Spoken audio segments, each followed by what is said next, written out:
Oh, really? It's in there.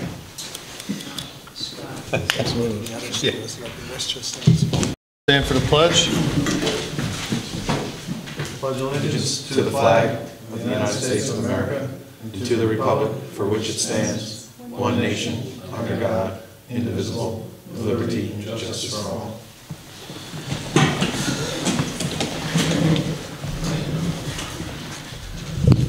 Good evening. Welcome to the November 11th, 2014 meeting of the Rhinebeck Village Board of Trustees.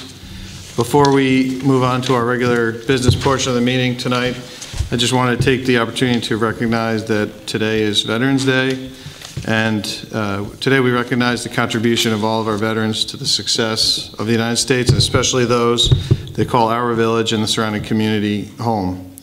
Their love of country and commitment to the American values have secured the freedom that allows us to sit here this evening.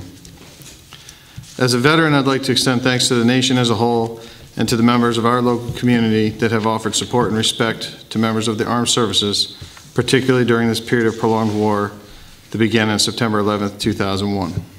I'd like to extend a special thanks to Mrs. Bloomer and the students of the Buckley Middle School who have hosted a Veterans Day ceremony for the past 20 years or so.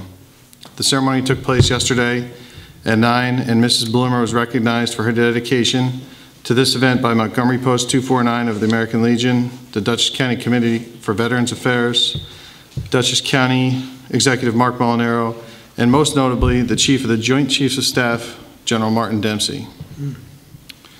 My last thank you is offered to the Ladies Auxiliary of Montgomery Post 429 of the American Legion, who hosted their annual Veterans Day ceremony this morning at 11:11 at the Rhinebeck Cemetery. And with that, I guess we can move on to... Wait a second. I just want to thank you for serving our country. You're welcome. I know you just stated that you're a veteran. I just want to make sure everybody realizes that he's a current veteran also and has served in Iraq. Thank you, Howie. Joel, the floor is yours. County Legislator Joel Tyner.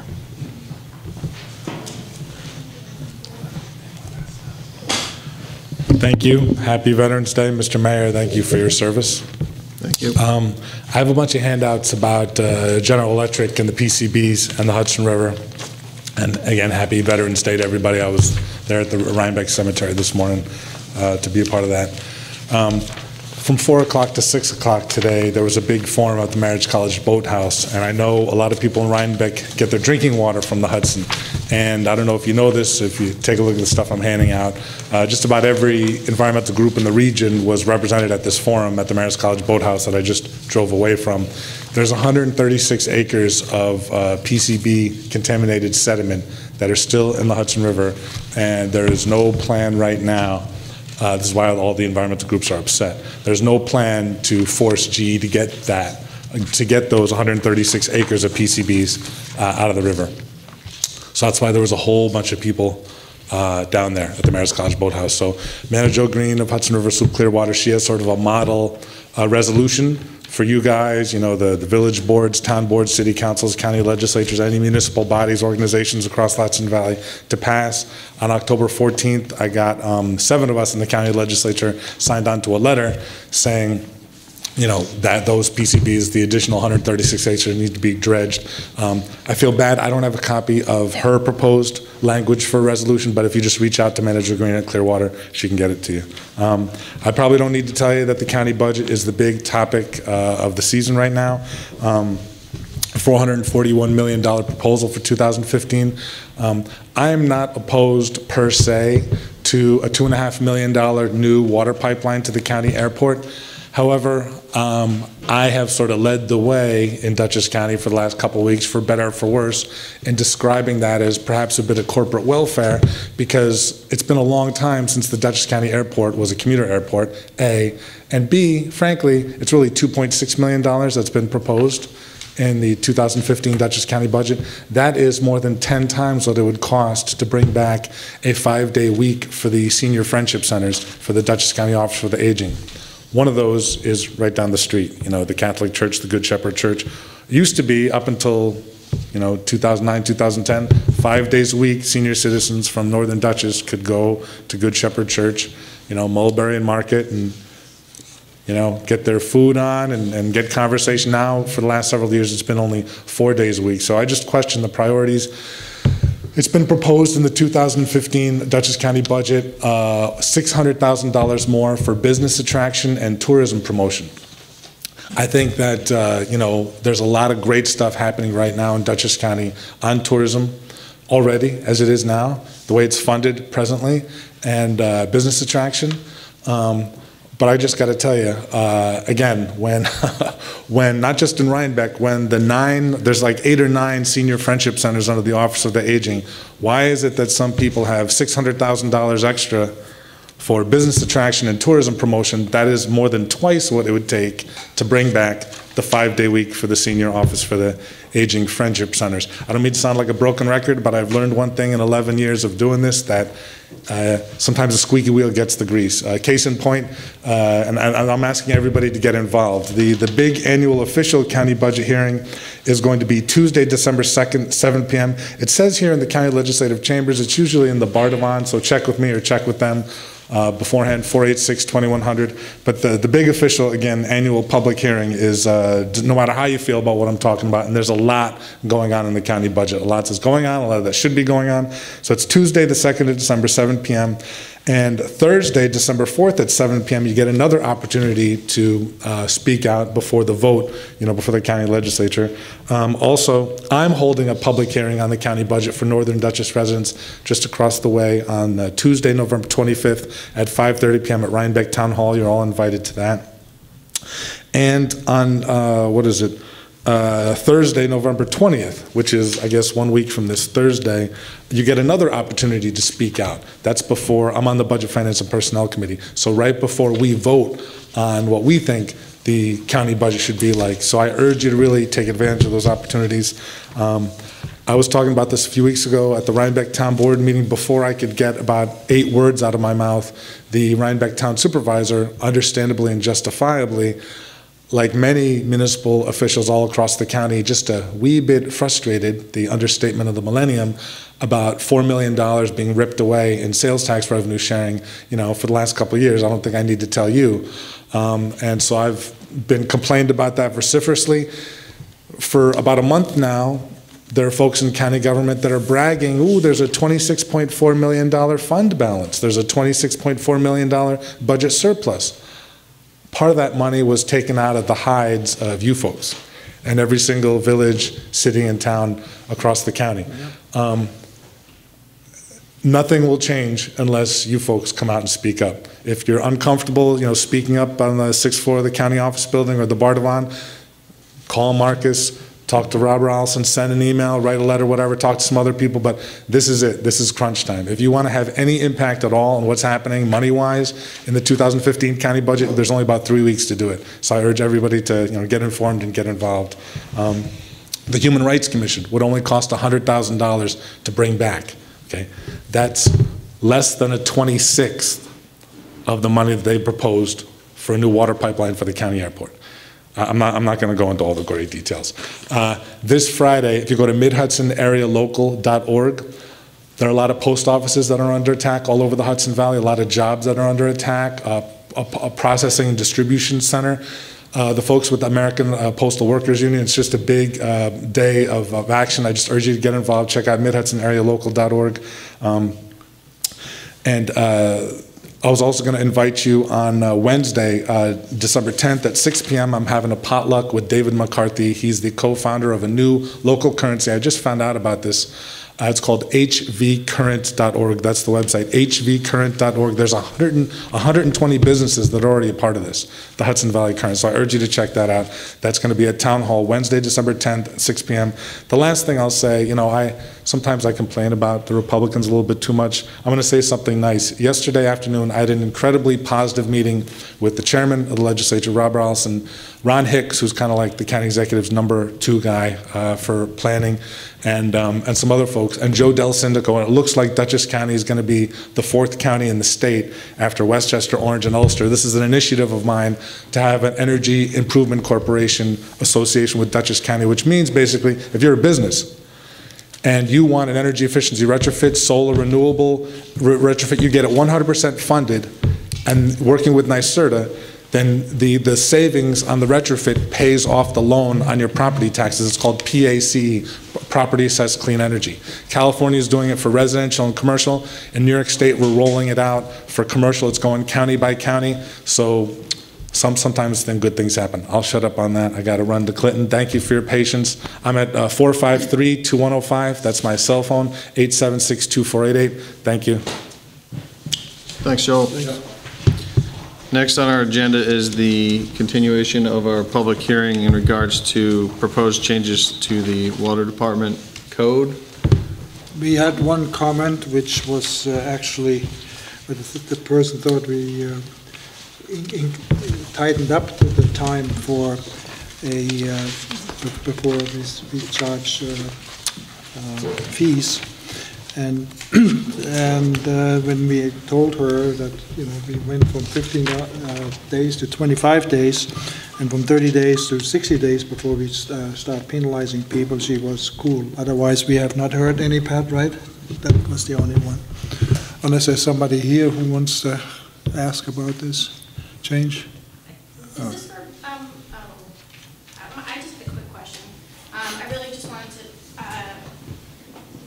I actually, is it 15 now? I mean, or is it, well, whatever, it doesn't matter. I mean, this is for residential and commercial? Right. Okay. It went from 15, it always was 25 days, but the code said 15 days. Okay. And so all we're doing is we're bringing the code up to what Up to we date. actually, the practice was. Okay, and I was just curious, it's just 15 like regular days, it's not 15. I'm sorry? It's 15 like regular days, it's not Yes. 15 like business, or 50, whatever Calendar the days days. is, it's regular days, Calendar it's not days. like business days. It's calendar Okay, days. all right, thanks. Yeah.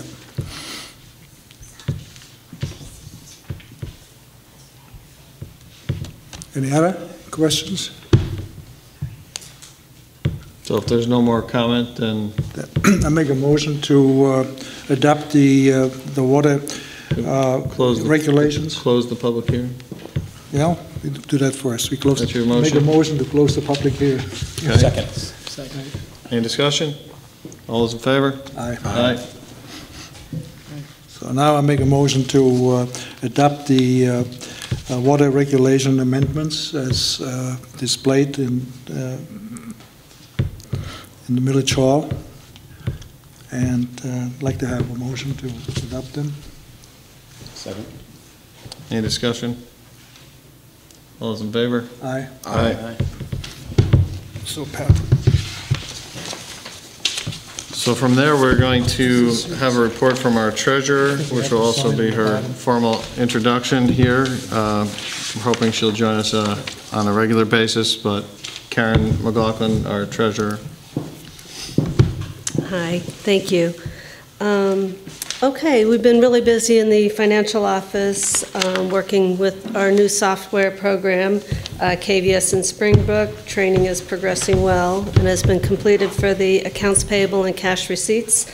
And the general ledger, bank recs, and financial reports training will be completed by November 25th. The balance at the end of October 31st in the general fund was $986,301.22. In the water fund was $702,387.29. And in the sewer fund, $640,345.62. The abstract of vouchers that the board signed this evening, the general fund was $82,391.99. The water fund was $26,582.43, and the sewer fund was $14,860.93. The water billings in October were sent out in the amount of $65,782.99, and the sewer bills for the month of October were sent out in the amount of $38,693.69. I hope to next month have a more comprehensive treasurer's report as we progress in getting the balance sheets and the trial balance reports more organized. Karen, I have one question on the water fund. Did you back out the capital Not balance yet. out of the fund balance? So when you tell me I have $700,000 in the fund balance, we still have to take out the capital. 145,000 still needs to be transferred to capital. Okay. That's correct. We have one other thing I think we wanted to talk about is we went out to look for a new accounting firm, and we sent out RFQs to 4 companies, 2 of which have replied with a positive answer. One of them sort of positive, said that we're not really interested, but gave us a number which was like a factor of 2.5 more than what we paid now. After looking at these with Karen, at the 2 people that were left, we decided to go with Sador and Company, and as such I had called Linda Hannigan on October 24th already, and I told her that we were planning to engage her pending approval by the board here.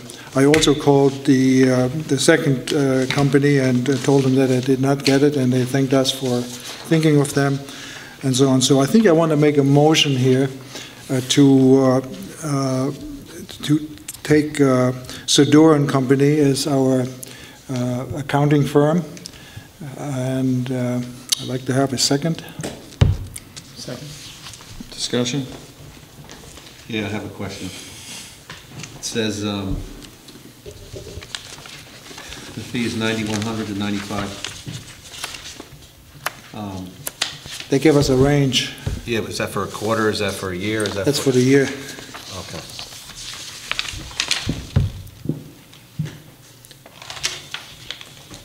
Unless there is some extraordinary things that we ask them.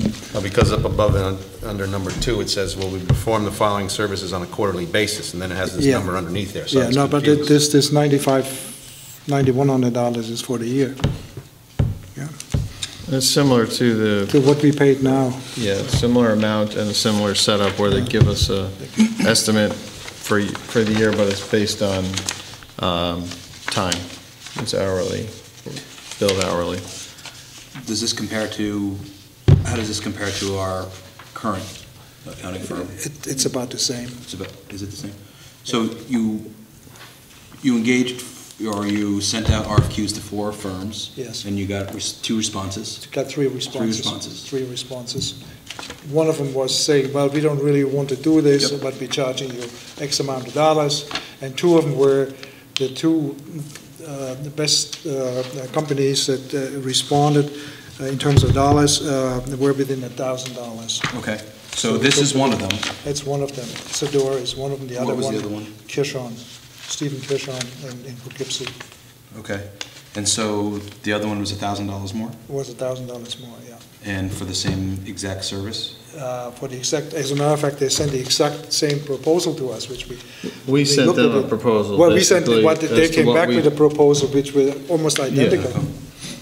But we've requested what we typically have used in the past, and that's where it came from. And Karen, I don't know if you want to speak to our accounting needs or our needs for an account. I have worked with CEDOR in a few other municipalities and find them very helpful. I think that meeting on a quarterly basis is really important so that you're not waiting till the very end of the year to tie things out.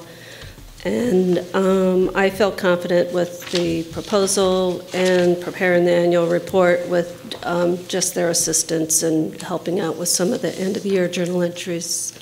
So. Any more discussion? All those in favor? Aye. Aye.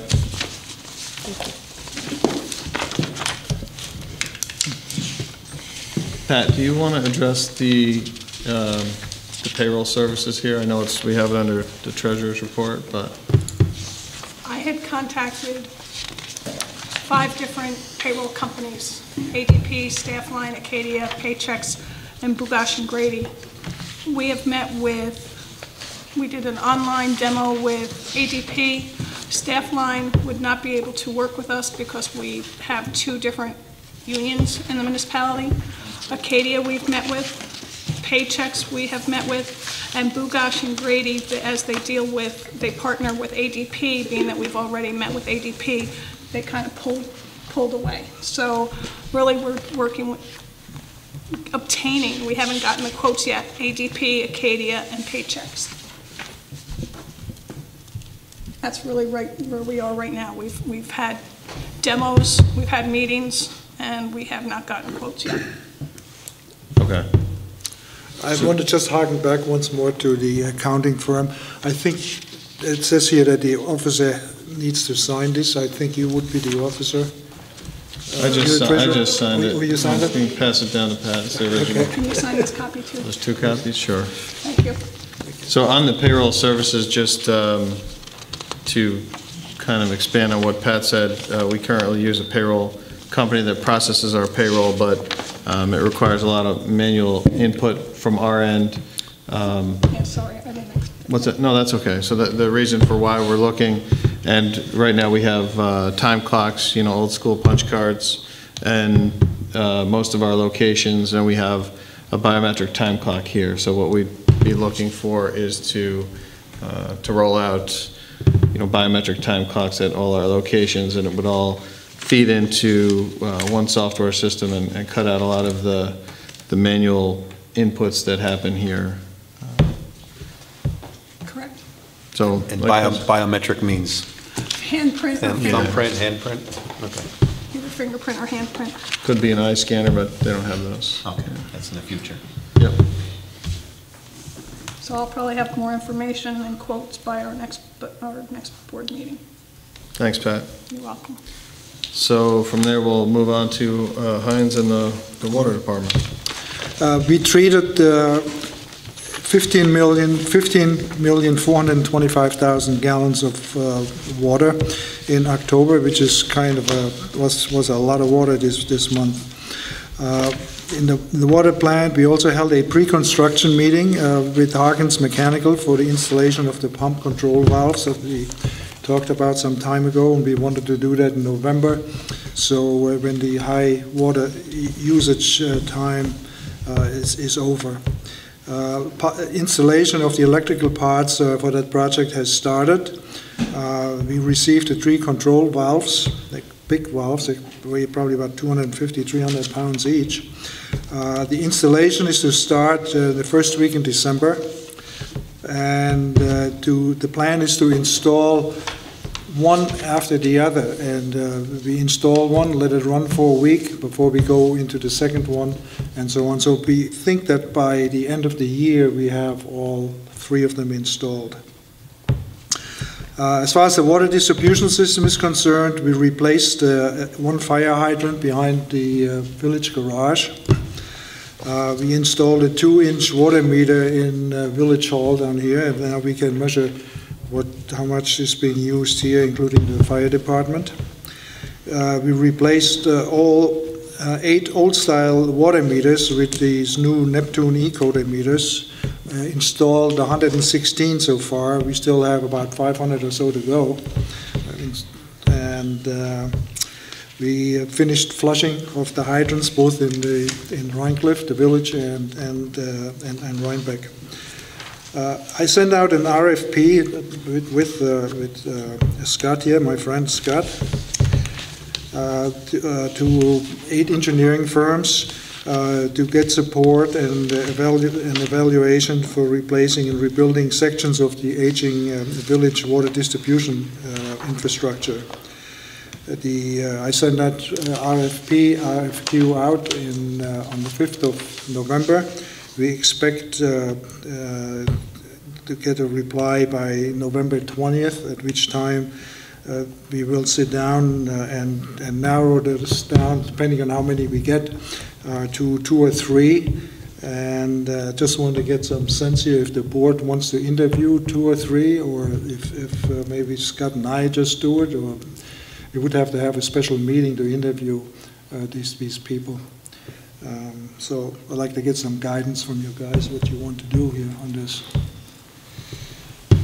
We're talking a good deal of money here. We don't have them yet, right? We don't have them yet, no, but I said that we will get by the 20th we will get a response who's doing it, and we sort of sort out, I think Scott and I would sort out, you know, the first cut and see, and then have interview the people here.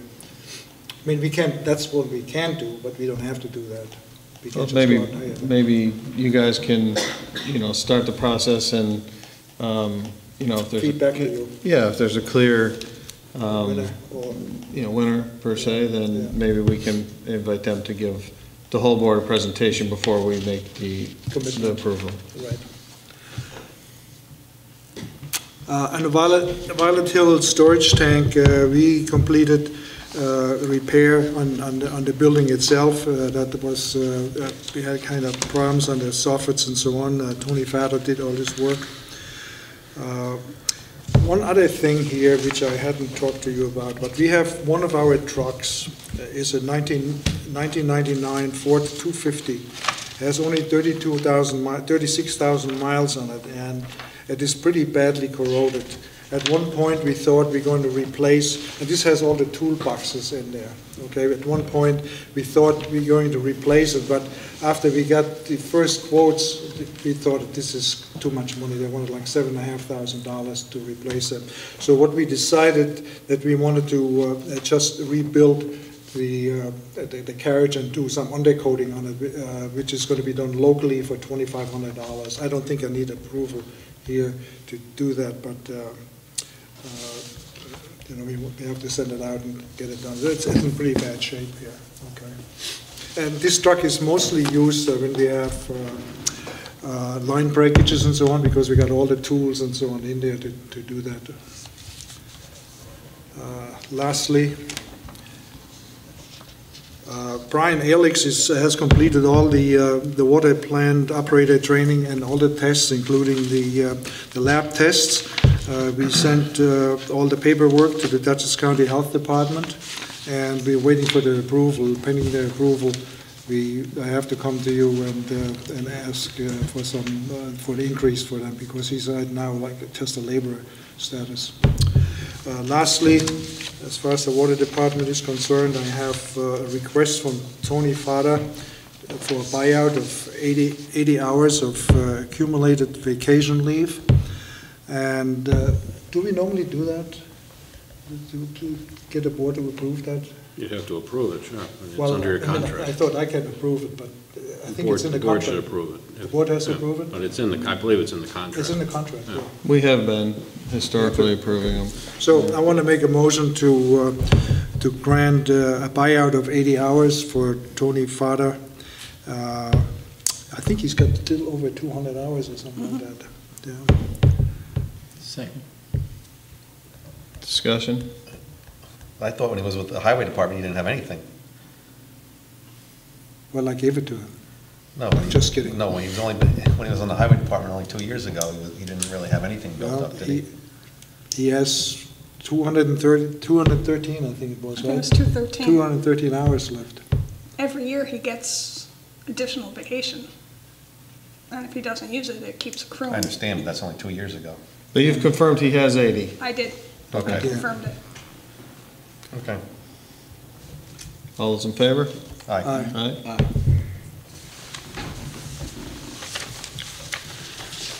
Gary, wastewater? The October report from the wastewater treatment facility, 3.4 million gallons of wastewater were treated, 36,522 gallons of sludge were processed, and 4,201 pounds of sludge were processed. And the system seems to be working.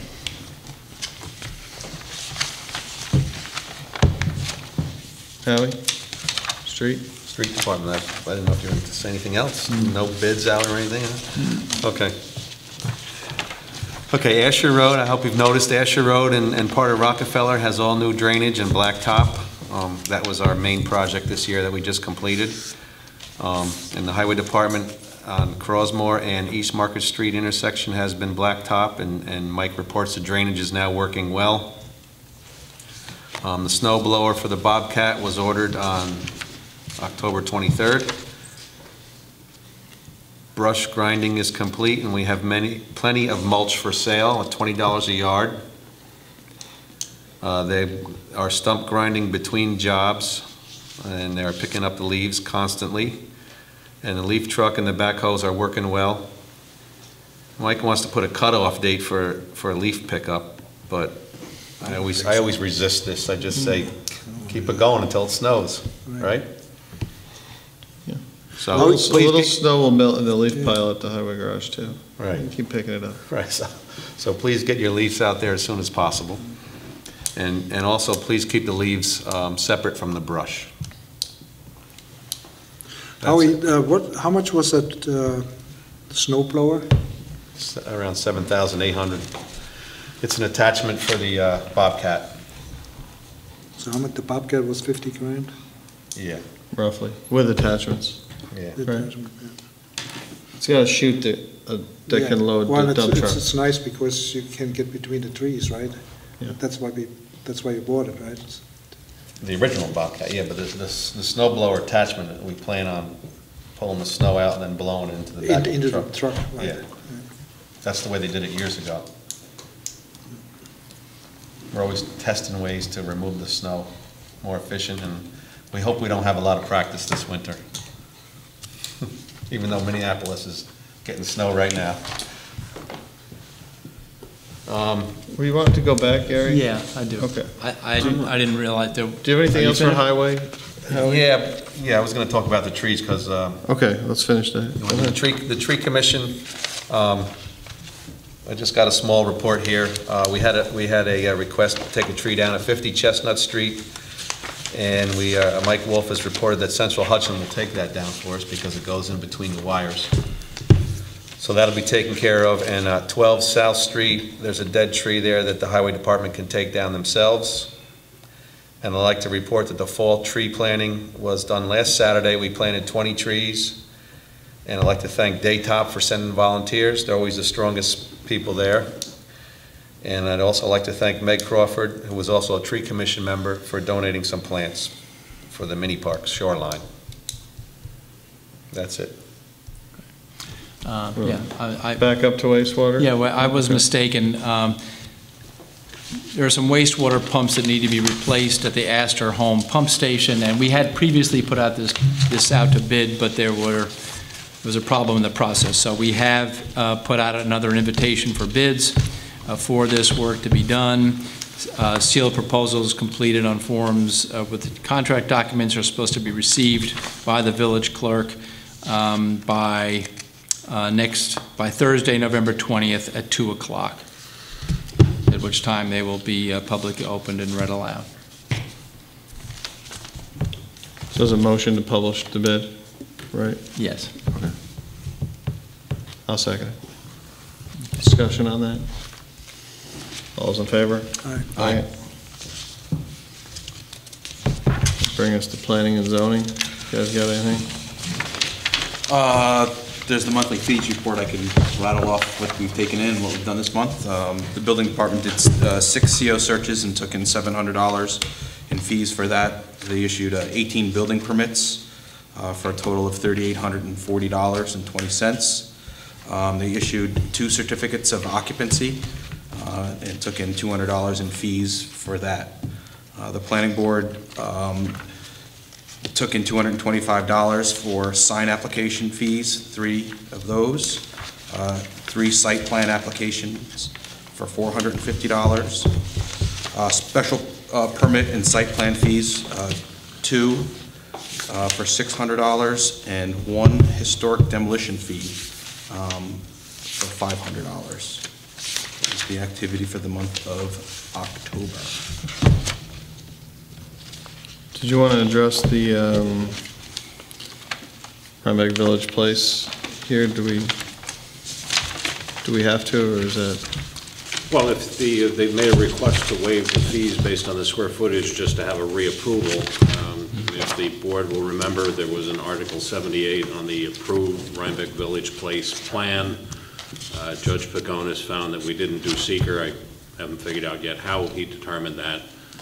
But there's a motion re-arguing that point. There's also an appeal pending. That could take 6 6 months to 2 years, depending upon the schedules in the court. So the applicant has asked that they go back and basically obtain a reapproval.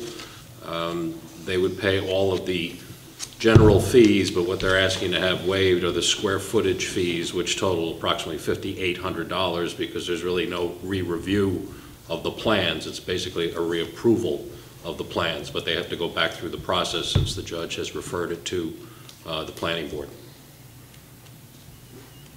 What are the other fees? The standard application fee for the planning board, the zoning board. They had done that once before? They've already done all of the fees, plus you also have a fee based upon the square footage of the building, and that's because, you know, the engineers have to take a look at the plans, and the building inspector has to take a look at the plans. All that review's been done. Essentially what they're going to do is come back, hold another public hearing with the notice periods, re-adopt a resolution that I believe was sufficient, but they have to go through the process again. And again, once more, they're asking to waive the square footage fees simply because they don't have to go back through the detailed engineering review again. Okay. But that's up to this board. So it's already been reviewed and approved once. The application is identical to the first time, just due to some legal wranglings where they're back where they are now. They just don't want to wait for the courts to. Okay. So I'd like to make a motion to waive the square footage fees. Second. Any discussion? All those in favor? Aye. Aye.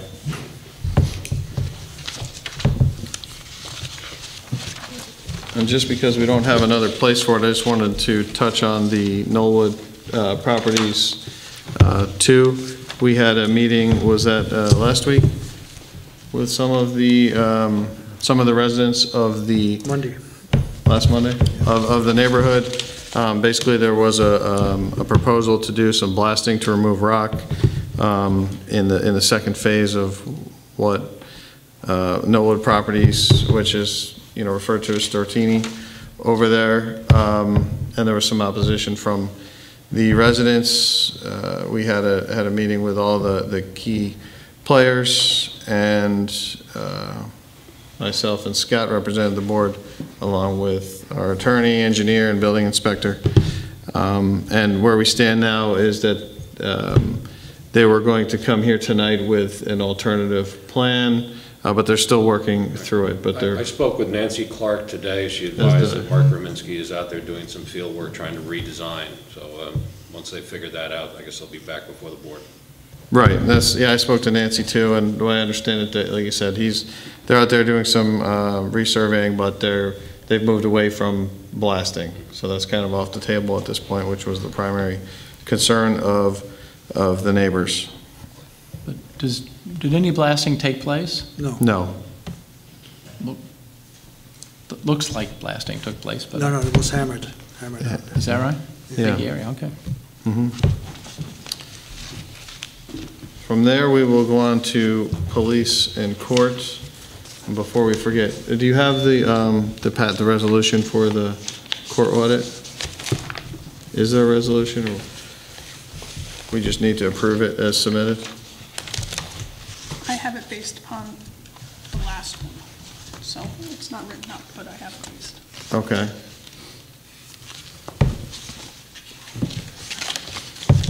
I'm just looking, is it in here, in the?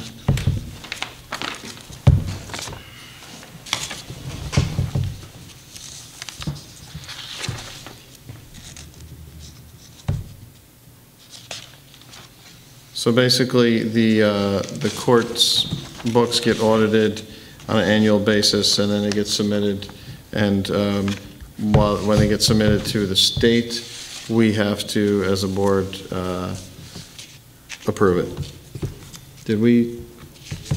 Has the whole thing Yes, it been was distributed? It was distributed, yeah. Okay. It's not in a tab though, right? Yeah, it's in the back of the police. Oh, okay.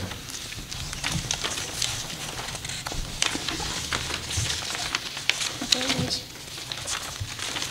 No.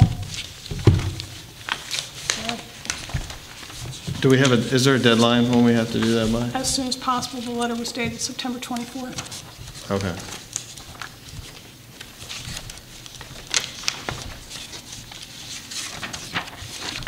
They perform the audit, right? We're just acknowledging receipt of it. Yes. Well, why don't we, while we touch back on that, we'll move on to the police department. We have Sergeant Dunn with us tonight. Do you want me to, you don't have the report right with you, so. For October, the total incidents in the town were 25, 117 in the village, 15 tickets in the town, 48 tickets in the village, 6 arrests, and 11 accidents. The police department wants us to be aware that they've received a report of someone calling elderly people and requesting payment for back taxes. They called me. They did? You should know you're not elderly. So. I thought I was elderly. They're wrong. So they're claiming to be an agent of the IRS. Wow. The Rhinebeck Chamber of Commerce tree lighting and parade will be on the 30th of this month. So expect a higher crowd and traffic volume and a temporary closure of East Market Street for approximately 1 hour starting at 5:15. Santa Claus coming up on the 6th of December. Again, expect crowd volume, parking issues, no parking on East Market Street from 3 to 9. And during the parade, East Market, West Market, and Route 9 between Chestnut and South Street will be closed between 5:30 and 7 o'clock. The next thing here is we received a grant for vests. It's called the Invest program. So they got 12 bulletproof vests for that, which have been issued and they're currently being used. The Running Away Marathon took place on the 12th of October. They had about 800 runners. Everything went without incident.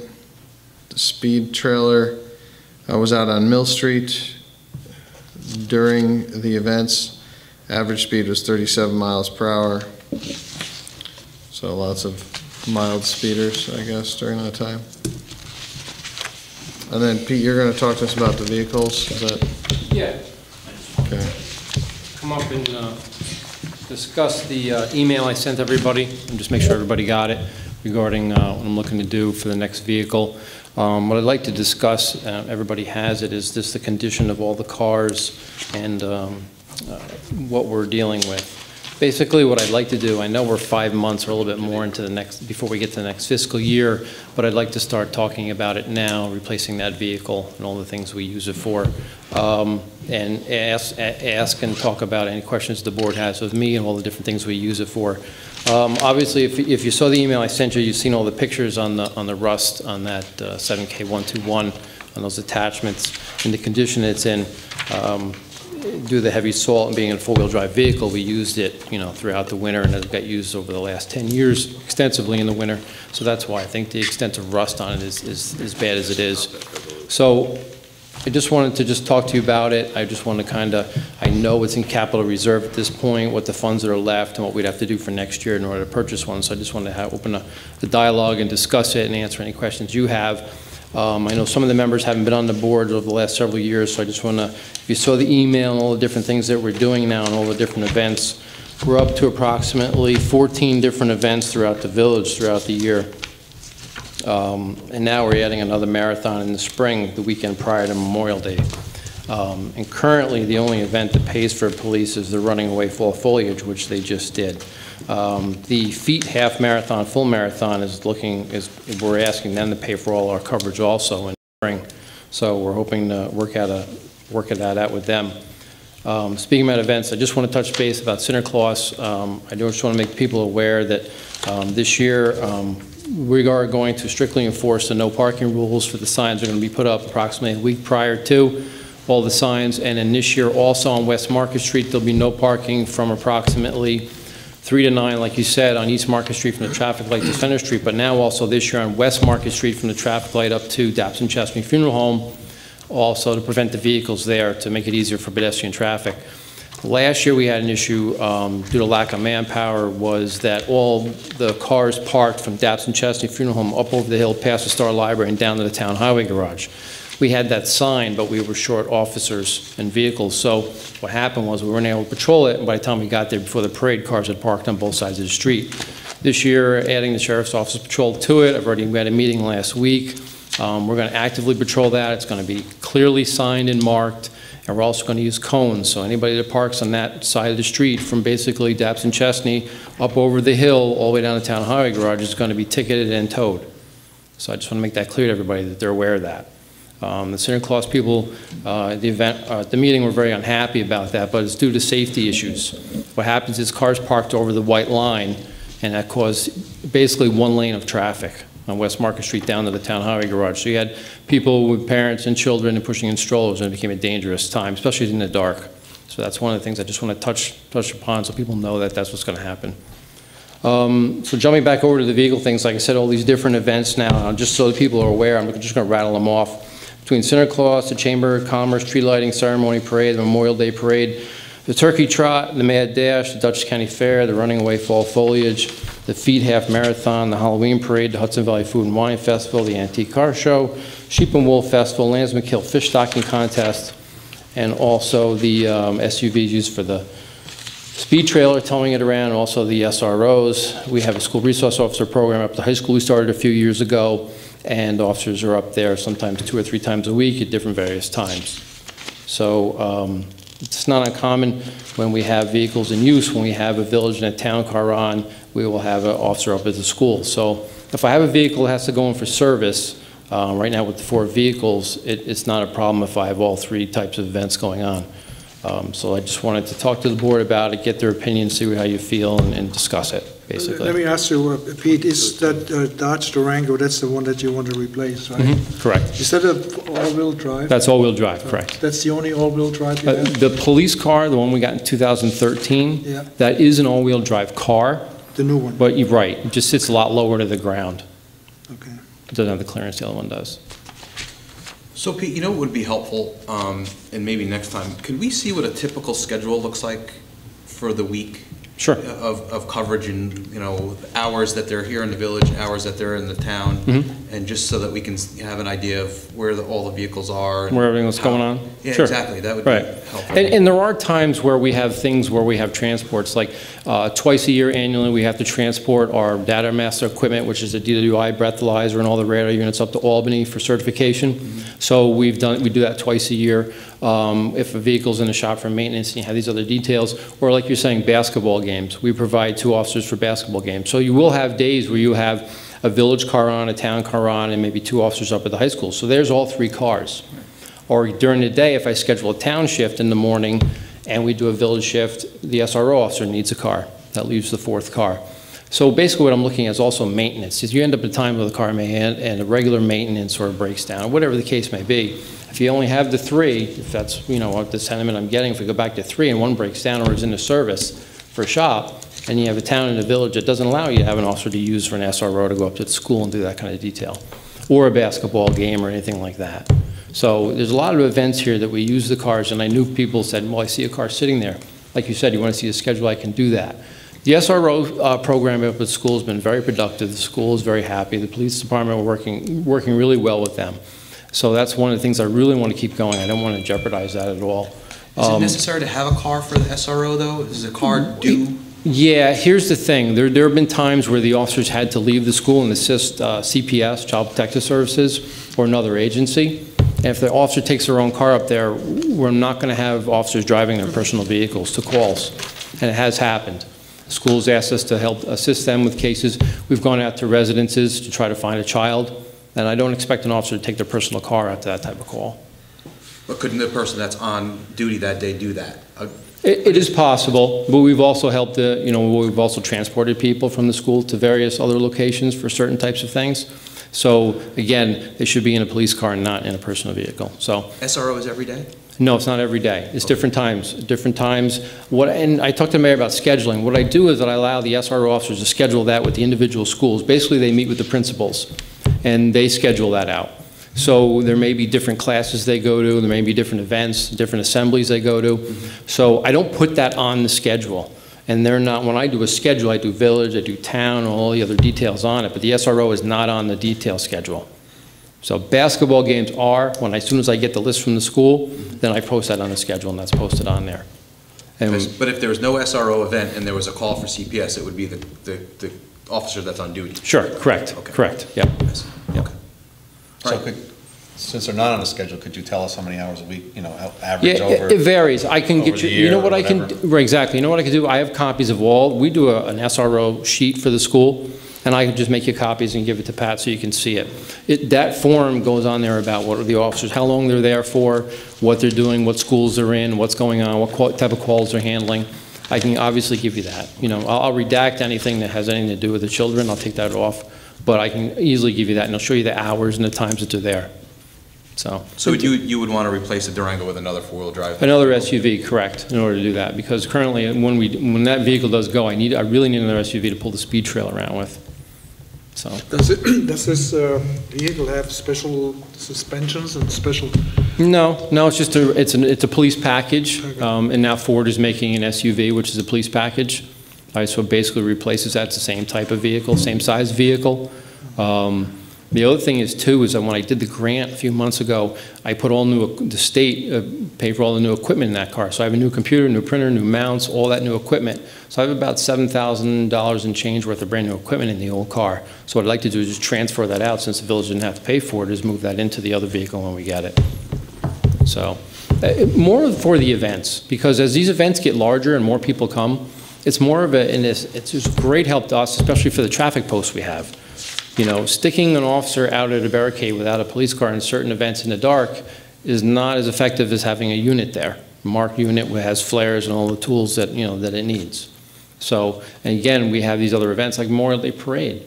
That was we have 4 cars. We're able to follow the parade and tail end of the parade, use the other 2 cars in the route, and still use 3 state police units. So we're talking 7 patrol units just for the Memorial Day Parade. But that's a village event, and that's ours. Correct. And so, right. But there's some that are listed on here that aren't necessarily, that are ours, that are right. the village or the towns. Right. So and it seemed to me that there's only one so far. There's going to be 2, right? Mm-hmm. That pay.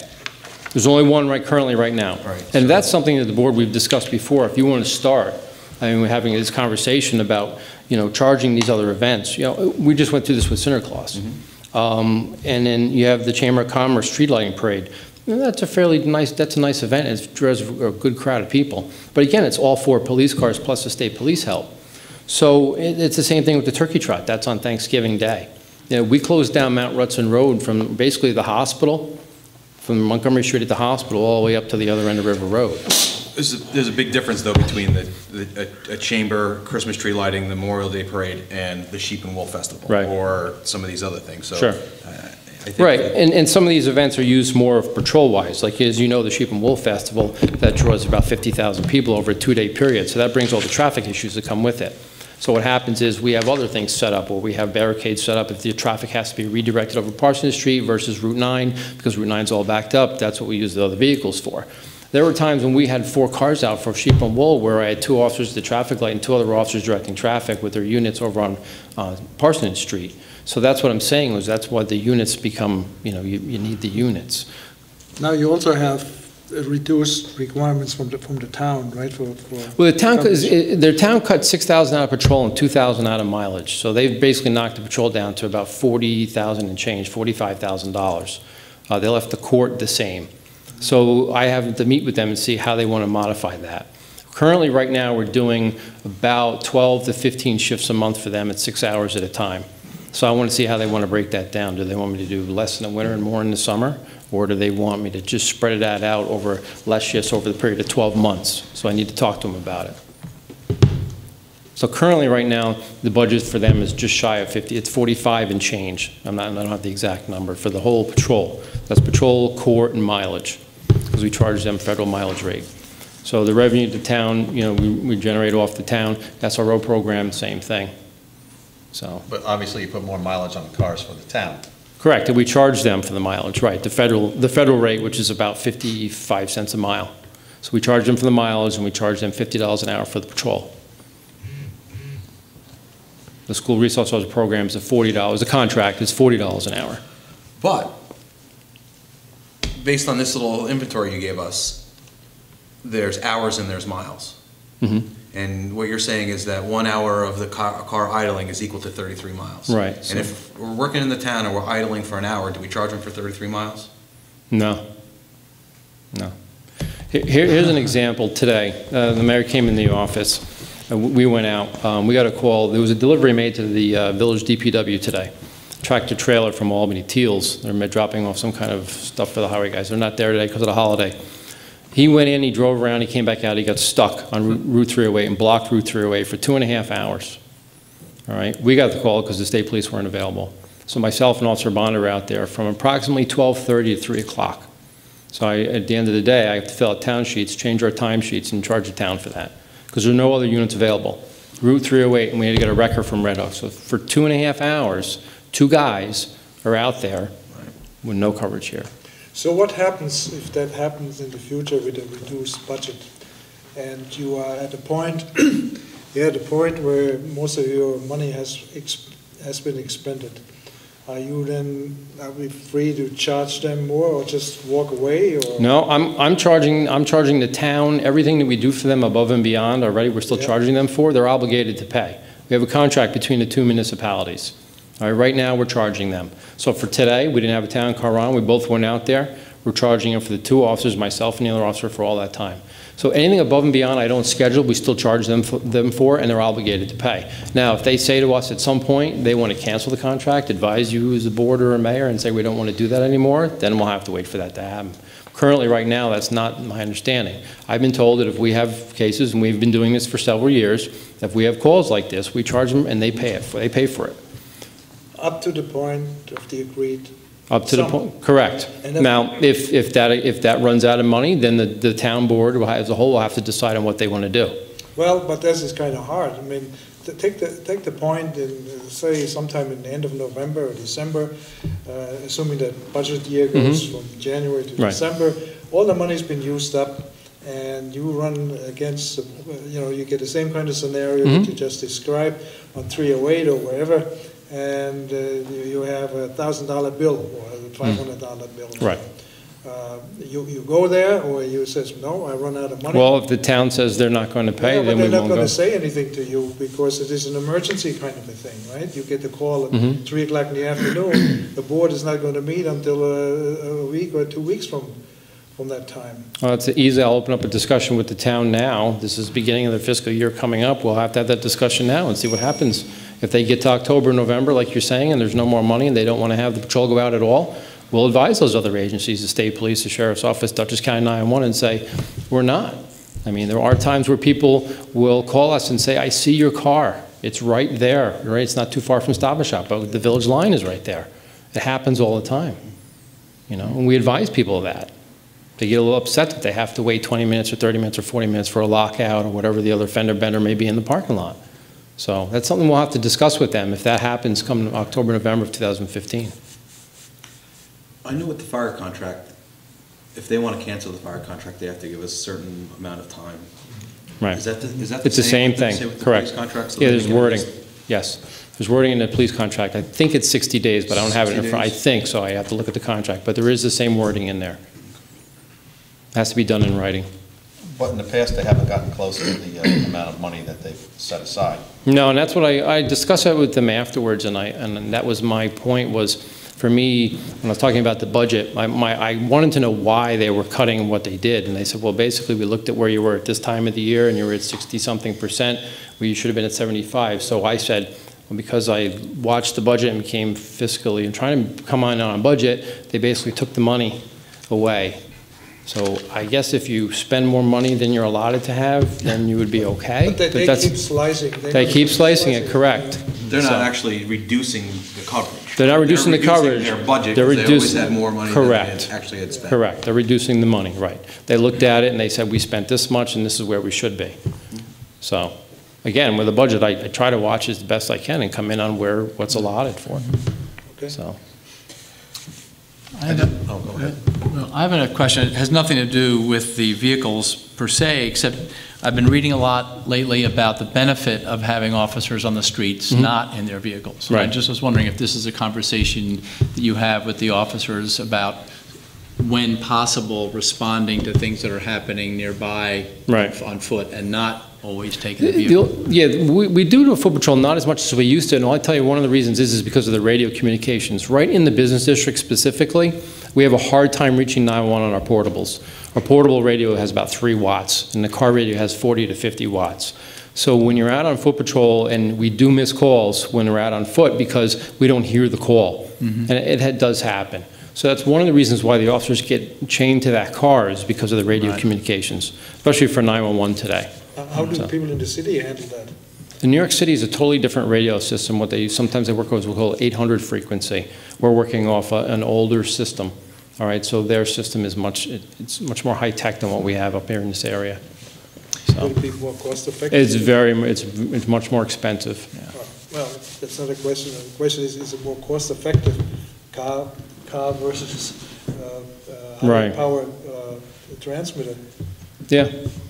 What happens is it becomes to the point where you get out of the car, you walk around, and it's happened to me.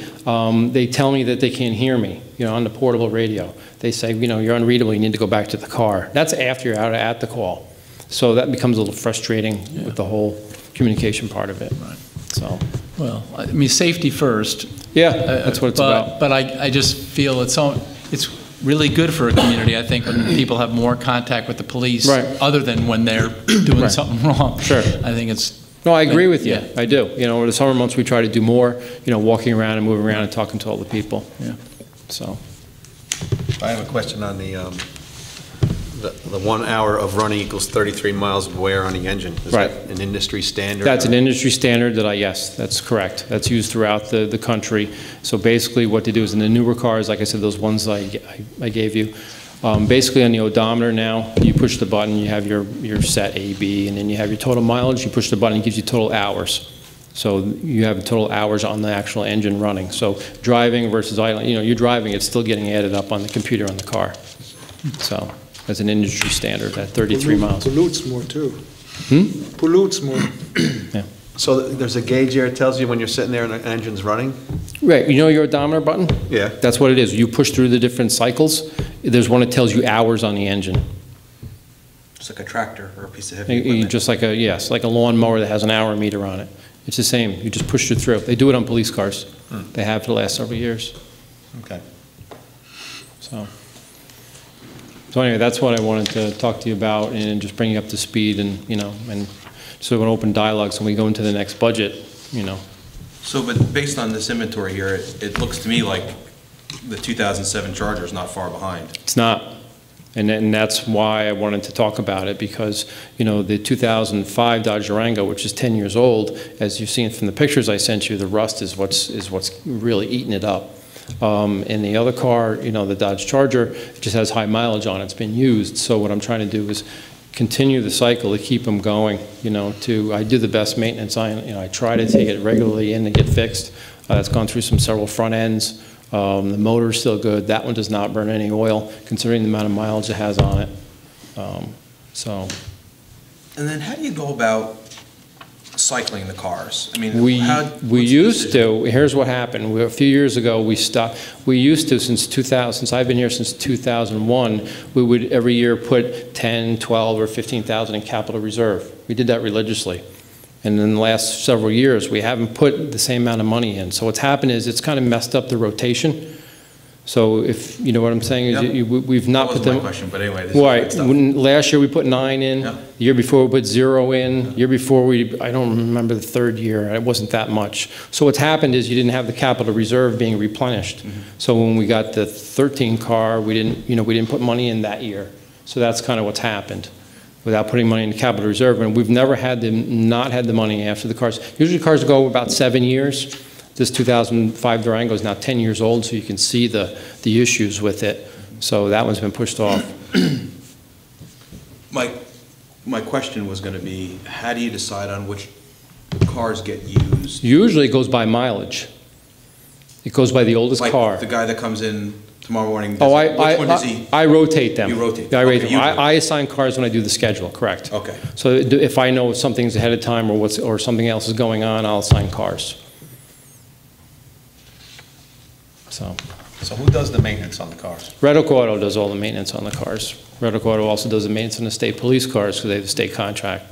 and I've been very happy with their service. If you ever look at their bills, they'll give the bills discount every time I bring a car in. It's much cheaper than going to the dealership. The only time I do go to the dealership is when there's a warranty issue. So the only car I have still in warranty is the 2013 Ford Interceptor. So I've been very happy with them. They've done good work by us, so.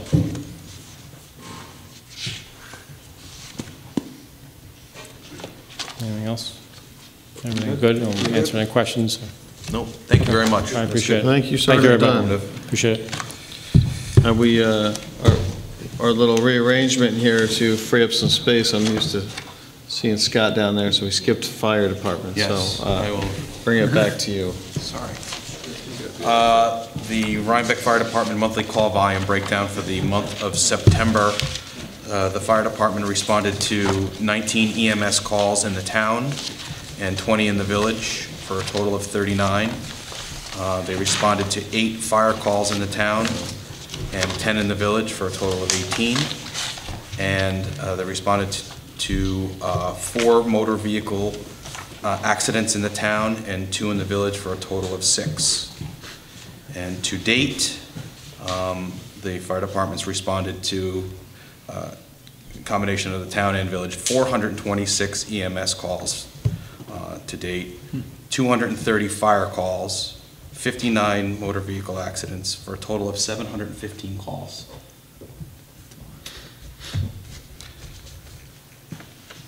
And that's that.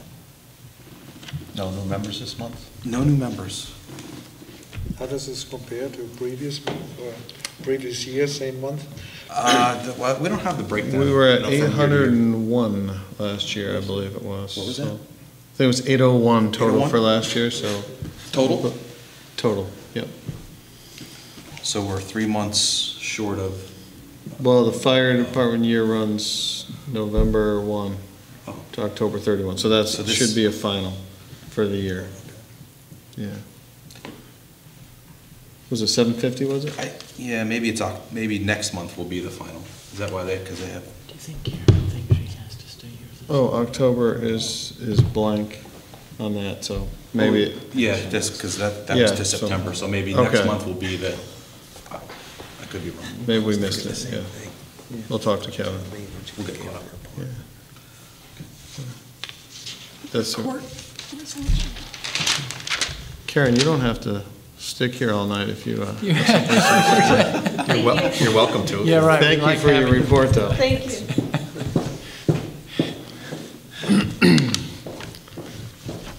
She rewrote it so you could read it. Oh, this is okay. So this may take a while. So this is the resolution for the court audit. Whereas the Board of Trustees of the Village of Rhinebeck has received and reviewed the 2013 audit of the Village of Rhinebeck Justice Court and do hereby authorize the village clerk to forward same to the New York State Office of the Court Administrator together with copy of this resolution. Second. Discussion. All those in favor? Aye. Done. Thank you. Moving on to our special request section. We have a request from the Chamber of Commerce to hold their tree lighting and parade on Sunday, November 30th from 3 to 6 p.m. That's the total time, but the parade starts at 3:30. Should be about a half hour. What's that? Parade starts at 5:30. I hope it doesn't start at 3:30. I think the application says 5 to 6 p.m. Peak attendance. Hours of event start time. Well, it says 3 to 6 p.m. for the whole thing. We'll go with that. All right. The breakdown is, I guess, not that critical. It does. Make me nervous. What's that? It does say 3:30. Yeah, I know. See? It's always been at 5:30. And then further down, No, it no, does no, it say. says parade is at dark, 5:30-ish. Oh, okay. It's dark, 4:30. 30-ish. Okay. 5:30-ish. So I'm going to make a motion to approve that at 5:30-ish. Second. Discussion? All those in favor? Aye. The next one is the request for change in name of Springbrook Ave, is that what it's called now? Springbrook Park? Has this gone through the planning board? Do they have a say in this thing? Is this the road that goes up to Route 9?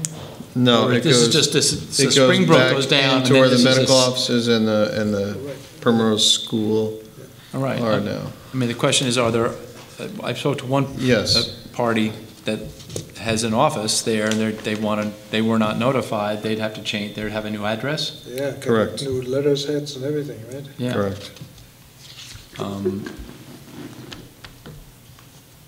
Right. Is this discussion time or what? Yeah. Okay, so that's- I agree with Heinz. What, is this whole project approved yet? Can we be changing road names when? Yeah. There hasn't been, they have not been before the planning board for any kind of Private roads. site plan. They are approved to. They're scheduled to go in front of the, okay, do you want to bundle this with the, Bundle it, defer it to the yeah. planning board? Can Yeah. you send that to the chair of the planning board for us, Pat? Thank you.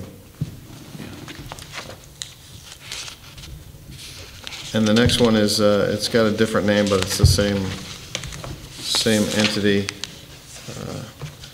That's an event request for a mini maker fair way off in June. What do we want to hold that to the planning board? Well, this is just an event Yes. on the property, so it's, I don't know if that's a planning board issue. Okay. But it depends on what, I don't know if they've defined what buildings they want to put it in. That could be the. 23 Springbrook Park.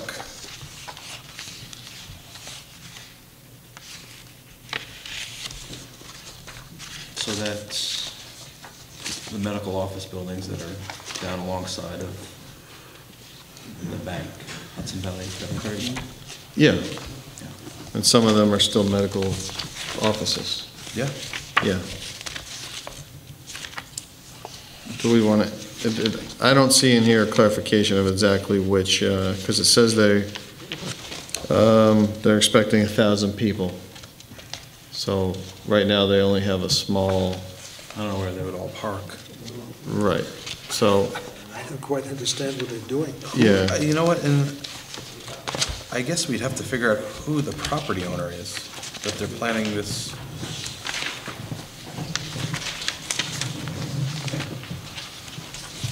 So I think maybe their intention is to use the larger space, which has not been approved by the planning board yet. If they're gonna fit 1,000 people, they probably need all that property. If I could just have a minute. The property, I believe, is owned by Lou Rugi, because when we had the overflow for the fair a few years ago, that's where we put all the cars, when we had the overflow from the parking lots were full. And if my memory serves me correct, I think we only got a few hundred cars in there. That's all the lots full. That's all the medical offices. Maybe 300 at best, if I can remember, but we filled it up within minutes. So I don't know if this is 1,000 people, where you're going to put approximately 500 cars. I have no idea where they would park. Right. Yeah. So that's one of the first questions that I have about this at all. So that should be asked. Yeah, I think maybe we need to get back to them and ask for some more, a better description of the event and where exactly it's going to be held, in which buildings, and if they're going to be putting up It looks like a tents. national kind of thing here when I start It reading. is, yeah, but it's, they're having their own little chapter of it. These mini maker fairs apparently happen in other places. And if I may just make sure, I'd look at the calendar for the fairgrounds, just to make sure that's not also during one of their events, because of traffic issues. June 13th. Yeah, I haven't looked at their 2015 schedule yet, Okay. so it'd be good to just check. Thank you. All right, Pat, can you ask them for, an expanded plan of their event? Yeah, maybe a site plan on Yeah. how they plan to use the space, and the property for the event. How they plan to manage the 1,000 people? And I'd like to know if this is a local event, or is some outside entity coming in and running this event. That's what it sounds like. Yes.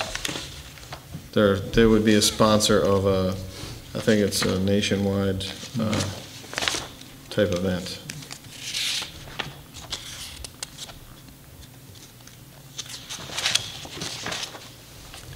Yeah, they have a combined attendance of 540,000 across the country. Do we have parking for 540,000? Yeah, right. Yeah, fairgrounds. They're going to park across the street. Yeah. I think we're All getting right. a new car for that. That's right. Beats getting a school bus. Everybody puts in So a we're- dollar. So we're gonna defer You can this? get your Yeah, I car. think we just need to put out a request for more information from the applicant to, give us a site plan of exactly how things will be set up there. Traffic, parking.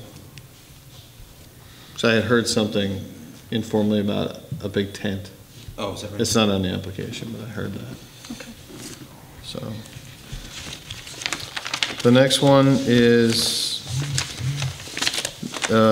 request from the Garden Club, which we have talked about in the past. It would be a stake in the ground to identify the Garden Club as the group that maintains the Doughboy Park over there. They sent us a picture of a similar, so it'd be on a stake in the ground. And I spoke to Brenda Clapperoth right before the meeting. She emailed me, and I called her up. She says the plaque is going to be like the one that we have a copy of here. Yep. So that it's all the same type of a plaque, and they would like to put it in the center area near the Doughboy Garden.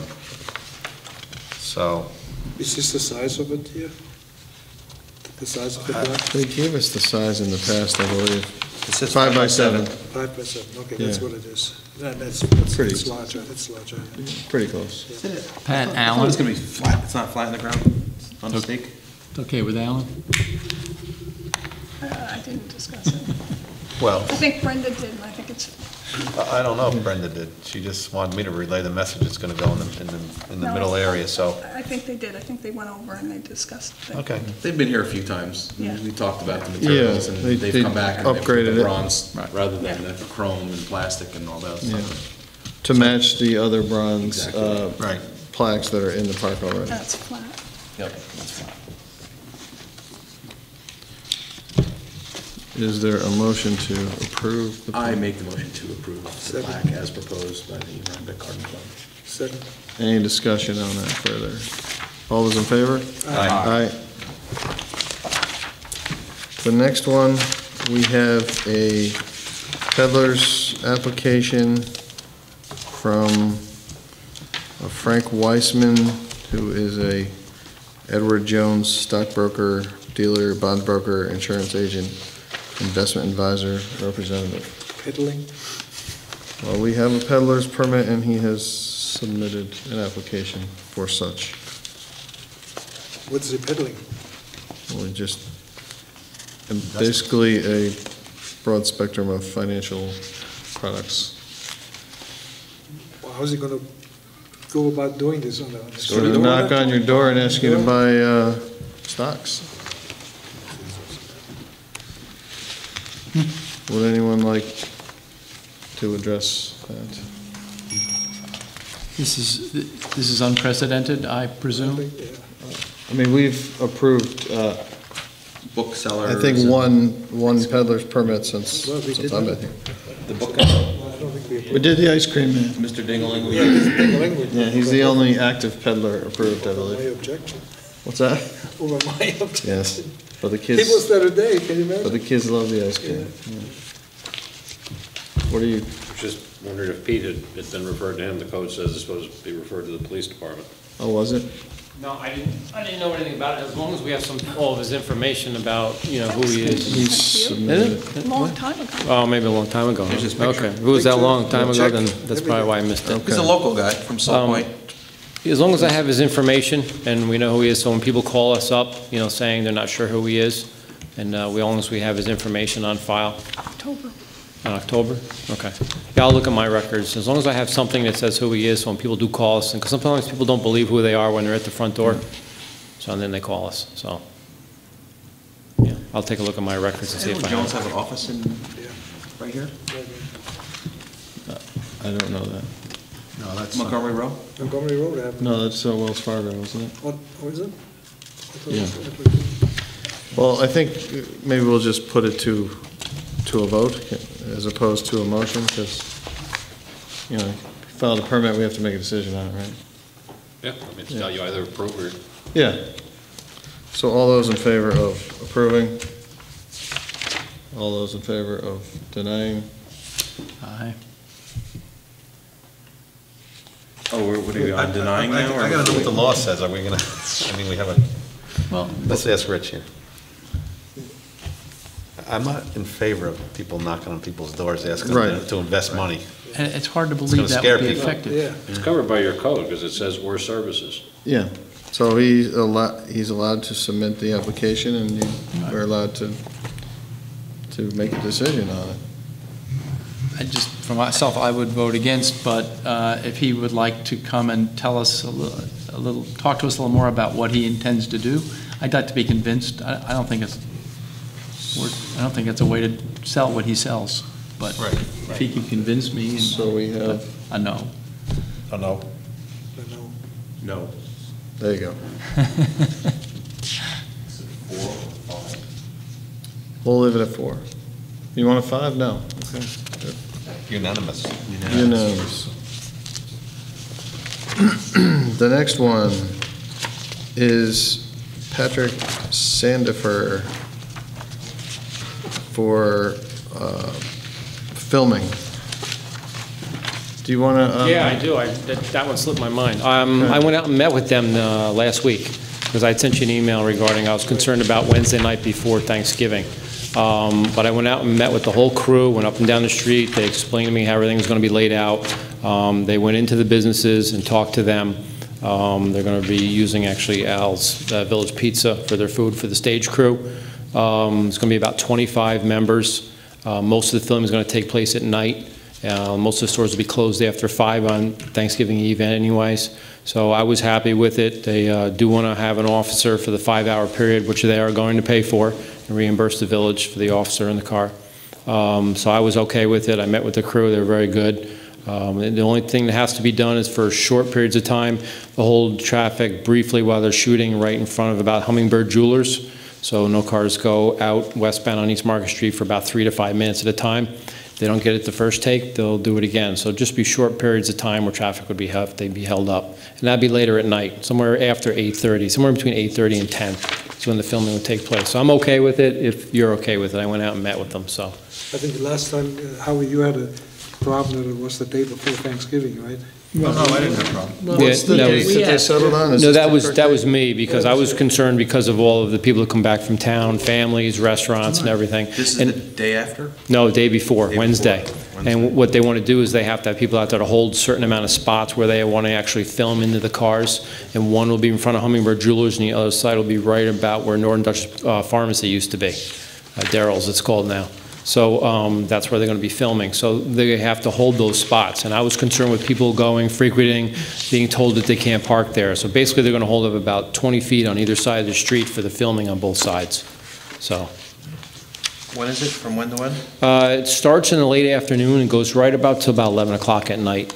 So they're also going to be shooting out in the town down at the Mill Road Cemetery. They're going to be doing some shots down there. And then Is this the other- corrected date that's on here? I see one. scribbled. September 26th, So I that's the believe. correct date now? Yes, Okay. yeah, the Wednesday, yes, Wednesday night. So So, we have to have the highway department block off some spaces? no, they're going to take care of that themselves. They're going to have their own people do that. Okay. And they've already met with the store owners. They've made sure I was there when they went in and talked to those people. And what they do in New York City is they actually go in and they pay them for basically a certain amount of time in front of their business if they're open. It's just kind of a reimbursement in case they feel if they lose any business. So they've already worked that out with the people that are there, the stores they're going to be filming in front of. So. What is this film for, do you know? It's from Germany. It's a film. They love the scenery here in the village of Rhinebeck. They filmed here before, and they've had a lot of good, a lot of people like it, so they just want to come back.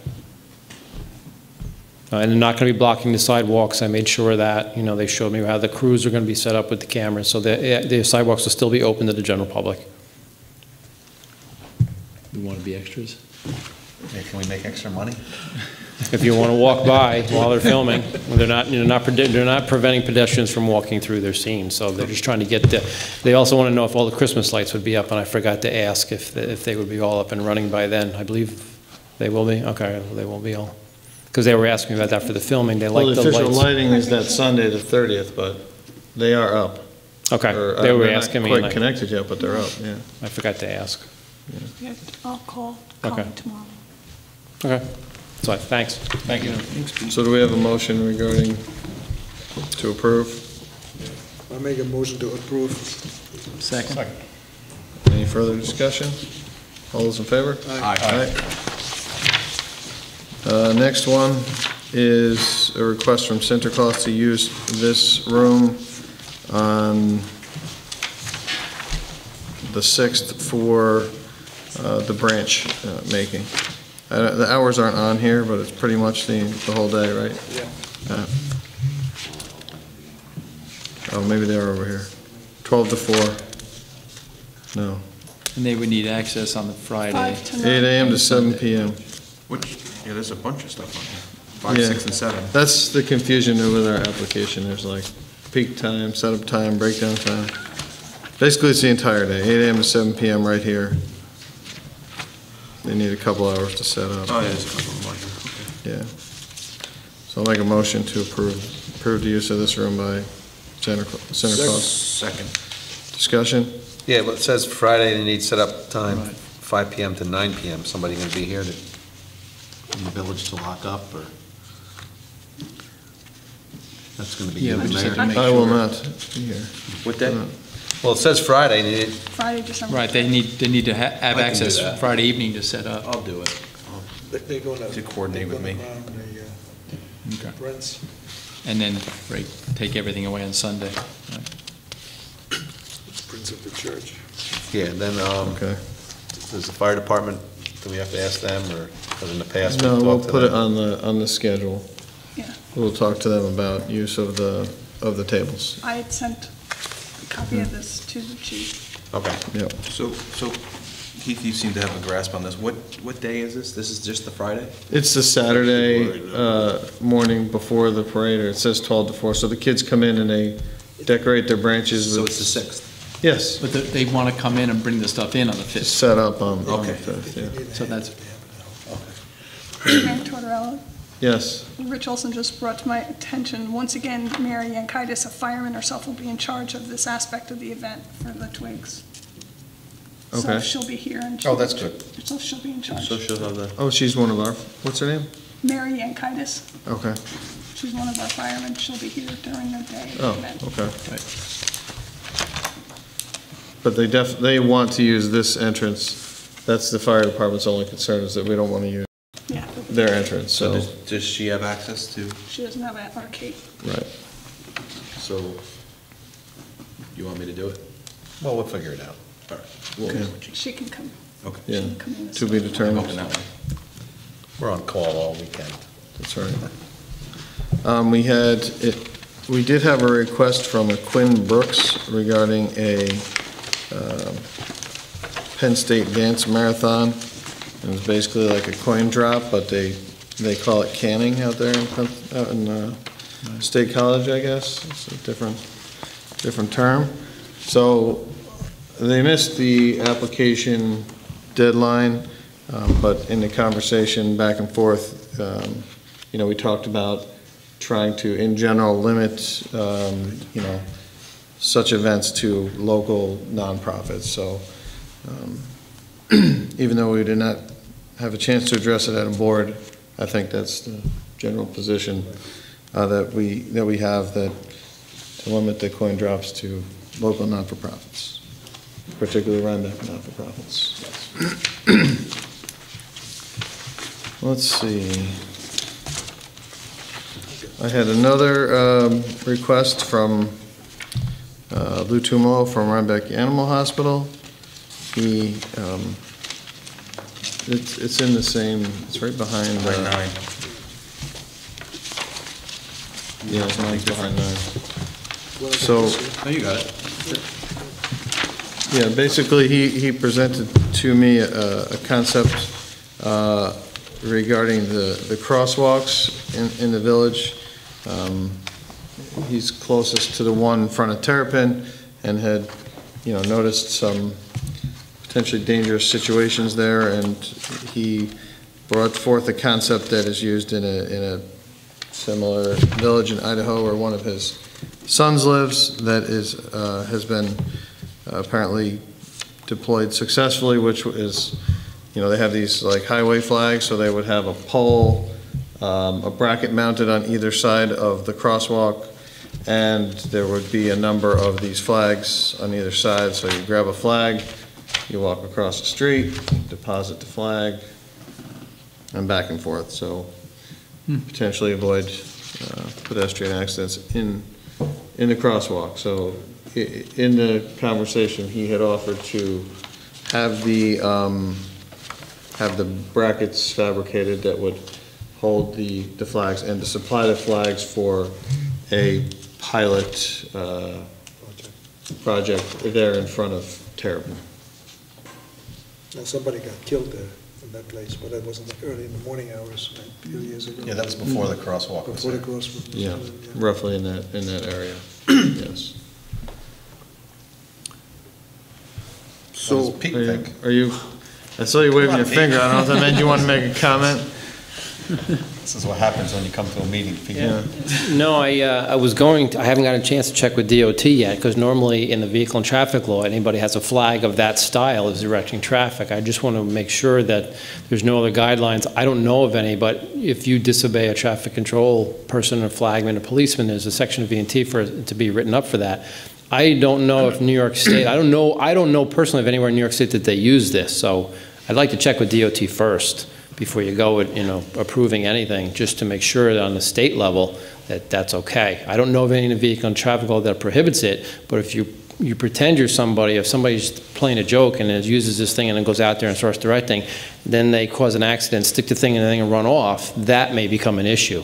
I'm just throwing that out there that Other nefarious. or other things with it, they end up in places they shouldn't. So I'd like to check with DOT, because again, and run that by them. I just don't know of anywhere in the state that uses this. I understand it, but I don't know of anybody in this area that would use it. I think I understand the reasoning behind it. I'm not so sure that I agree with the flags, but let me ask you this though. When it comes to the crosswalk, I think the issue is that not a lot of people are used to them. Right. I think they're fairly new, and people are getting used to them being there, and even some people that are traveling to the village for the first time. Do we have the proper notification in place prior to those crosswalks? Yes, So there's signs that say the signs crosswalk are, ahead? yes, the sign's there. Also the sign in the middle of the crosswalk, just prior to it, is there. The signage is all done properly. What is the people of the state of New York, when that person, and here's the thing, you've seen it, I've seen it, the person stands on the curb and expects the car to stop. The law is when the person steps off into the crosswalk, they have the right of way, the car has to stop. And that seems to be, for some reason, I don't know why in Rhinebeck, but people don't want to seem to, when they step into the crosswalk, the car has to stop. That's the law. If they fail, then they can we write them a ticket. We have done that now. We're trying to do it more. The problem is it's hard to turn around on those types of people because how tight it is through the area here. So we're trying to actively enforce that a little more. Same thing, there's also sections in there for parking within the crosswalk, on top of it, and also within 20 feet of it. So we're also enforcing that under the parking sections. So we're writing those tickets actively. The people, for some reason in New York, if you go to other areas, in Massachusetts, for example, people know to stop. When a person steps off in the crosswalk, the car has to stop. So that's the law. So trying to educate everybody. Maybe make a, like, Gary was saying before, we have officers on foot or, working as a team, maybe together doing a better job of that. Maybe Sure. that alone would. I could do it. When the first crosswalks went in, we did that. Right off the bat. It was the beginning of the year, and we started that actively just to give people a heads up, and we said, hey, here's the deal. We did that. We could do it again. I have no problem. I'll gladly do it again. We mostly get most of the problems are in front of Samuel's, also the bread alone, And most of the people say, I'm just running to get my coffee, I'm running to get my bagel. It's the same thing. They put the flashers on. And even though the sign doesn't say standing, that's the way the vehicle and traffic law. There's no parking or standing. Even though it says no parking, the law is no parking or standing. So whether the flashers are on, the car's running, and somebody else is behind the wheel, you can't do either or. You can't be parked on it or within it. So. No, I'd like to see ticket people that are not honoring people in the crosswalk. In the crosswalk, sure, yeah. Those Like are I the said, ones. the only problem is we do have is trying to get turned around, because usually it happens in the opposite direction, so that creates a problem, just trying to get turned around and get to the vehicle before it gets far enough away. Well, that's what I'm saying, working as a team. If you Yeah. had two officers, Right. one guy monitoring and one guy was up Yeah, ahead. could even do it on a bike. You could have one on the bike patrol, calling out the car, and in the car waiting down the street. We could do that also. I've received a number of complaints and concerns about, A, the safety of pedestrians in the crosswalk, and B, pedestrians that are not using the crosswalk, and so, Right. we've talked about it, about We do that potentially in the also. spring, putting out like a public announcement, and then having, a period of. A few weeks just you know, advising people, and then after that, then we would issue on the tickets. busier weekends, having a couple foot patrols out there, and, kind of getting people used to the fact that, it will be enforced. And on you're asking about the signage, we did this summer correct all of the signs when the two new ones went in. So as you enter, before you get to any of the crosswalks, there's the white sign that says state law yield to pedestrians, and then on top of, or just prior to the crosswalk, there's that neon greenish type sign with the arrow pointing down right on the crosswalk, and they're all in place appropriately now. Are trees trimmed enough now where we can see all those and just? Well, we can always look at that, but we did trim some trees there across from Terrapin. Actually took a tree down that was causing some sidewalk damage, but it was also blocking the sign. And those in-road signs we have a special permit from DOT to have those. Those are not mandatory. We have to request to put them out there. The one that was hit on West Market Street a few weeks ago, we completed the accident report. A car hit it and pretty much destroyed it. So hopefully, I gave paperwork to Chrissy the other day to get the claim. I started the claim with the insurance to get the money reimbursement to the village for the sign. It's approximately just shy of $200 for each one of those. So we're looking to get that one replaced. That one's pretty beat up from the accident that the person ran over it, so. Do we keep a few of those in kind of We in do. stock? Good. We do. Yep. Yeah. We had sturdier ones at one time, which would cause more damage to the car, so I don't know. We gave the people 30 days. They didn't come forward. We addressed it, and we said if you didn't, we'd file the accident report. They didn't come forward, so we filed the accident report. So now it has to go through the insurance to get the reimbursement for the sign. So. Yeah, the plastic ones can kind of pop back into shape sometimes, whereas the metal ones just get mangled. My plastic one took a pretty good beating, so. Yeah. So we defer, Crosswalk by the waiting for Pete's Mhm. assessment of Yeah. That reality. one doesn't have a. So we'll wait for, Pete. I get Mike to get So- one down there. Pete, you're gonna check with the DOT for us and see. Yeah, I'll if check with this is- DOT and get back to you Okay. before you decide on anything. Okay. I'll find out. Okay? Keep Is that. it DOT who governs that? Yeah, DOT, yes, I would check with the State Department of Transportation on especially that's what you're planning on using. I'll just get a measurement of it. You're going to have that here? Yeah. Yeah, I'll just get a measurement of it and There from. you go. Oh, you can take it with me? Okay. Yeah. I don't wanna get in trouble carrying it out to the car. I'll get back to you. Great. Thank you. So then we have, moving on to other business, we have a resolution for the election. But what about this, whatever, We got another one there? Yeah. I got from the that, club road? I got that coming up. Oh, wait. DAR? Yeah, I got DR coming up, Okay. later. Twice I have. Okay. So we have a resolution for the village election in March of 2015, which I will read. The next village election for the offices of the Village of Rhinebeck will be held on Tuesday, March 18th, 2015, 17th. Rich? Do we have the date wrong? You have to move it to the 18th, which is a Wednesday. Oh, Wednesday, March 18th, 2015. Is that correct? Why do we have to do that? St. Patrick's Day. Well, Don't ask me why, they wrote it in the law. Oh, yeah?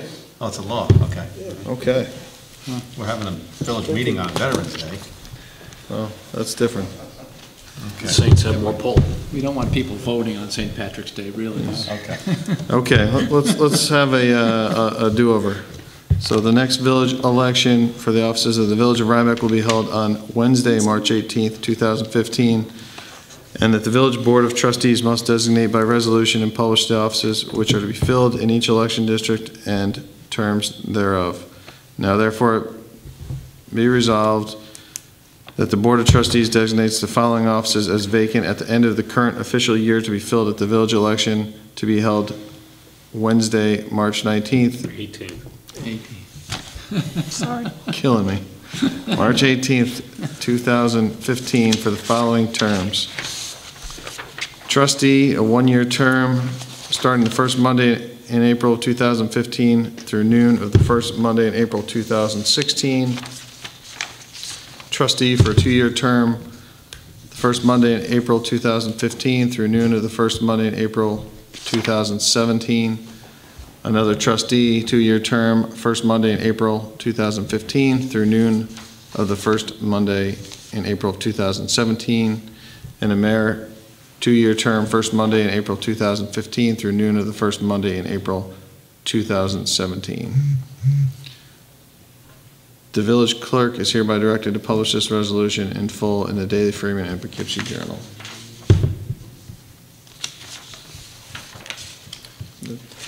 That's my motion. We need a second on that, right? Second. All those in favor? Aye. I have a question.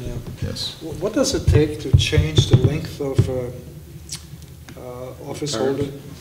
Yeah, from say from 2 to 3 or Have 4. to be put up, and I have to get the specifics, but I believe you have to put it up for a referendum. Referendum. You have to have it on a ballot to change the terms in 4 years. Because, it takes about a year to learn the job, and then you work on something and you get it, and the term is over, and you have to start running for election again. The town, I think, has it 4 years for a councilman. If you want to, I can go through and just give you the outline of what it Is is, that but something it's that we want to procedure. look into, or? We can, Well, and also some villages have changed to election happening in November. I think that Millbrook did that. To save yeah, it's money. not all villages in the spring. Right. I know that from, Just to save money to have elections when another election's going on. A lot of villages have the county run their election, where we still run ours. So if they have it in November, the county runs that, so it would be the county running that. because they already have everything set up. Yeah. Yeah. Whereas here, the village clerk is in charge of all of it. Yeah, we have to get all the election inspectors where you have the county in charge of it. And that would be the cost.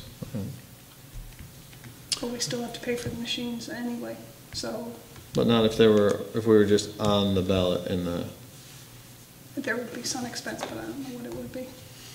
Yeah. If you want, I can look into it, but Sure. all right? So, is that something we want to look into it, or maybe wait till after the election? Or- Well, I think if we were even trying to get it on this ballot, it would Oh, have that to, wouldn't happen this year, I don't think. it would have to be Yeah, by next week, I'll right? send you the note. I mean, just quickly looking through here, it says Okay. by the resolution or local law, that's can't be done within 30 days of the general village election, so. Oh. But I want to just double check the So it updates could on be it. done in the spring. The question though is, is that something we would want to do? I guess we'd have to, talk more about it, get the pulse of the community. I would agree with you. I mean, just when you finally get your feet under you, it seems like you're rerunning. I understand certain projects take, like the water department projects and stuff, take some time to get moving, and then next thing you know, you could be out of office. So I understand where you're coming from.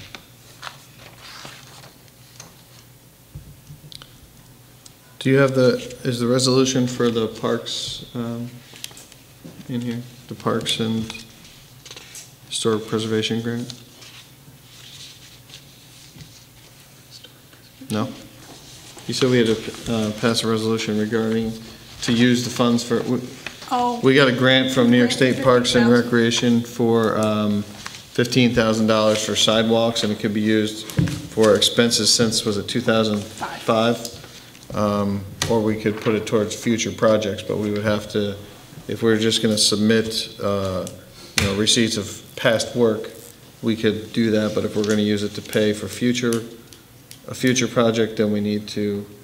we would just have to go out and look for the projects, get quotes, and then submit it all to the state. Okay. That's along with a copy of the budget. It'd be just like applying for a grant from ground zero. We have 2 projects that we had done from 2005 that I have the documentation for.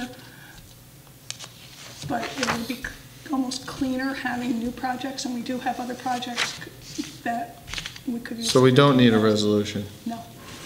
Okay. We would just have to have approval to go out to have. We have to have a project. Exactly. Okay. So let me ask Rich while we're here, the landowner is responsible for the sidewalk in the village of Rhinebeck, so are we just talking about village-owned Has sidewalks? to be in the business district, right? I have to take a look at the grant. I have absolutely Okay. no idea what it's about. Well, let's, How can we, It didn't say business district, it said in the village, it was historic preservation.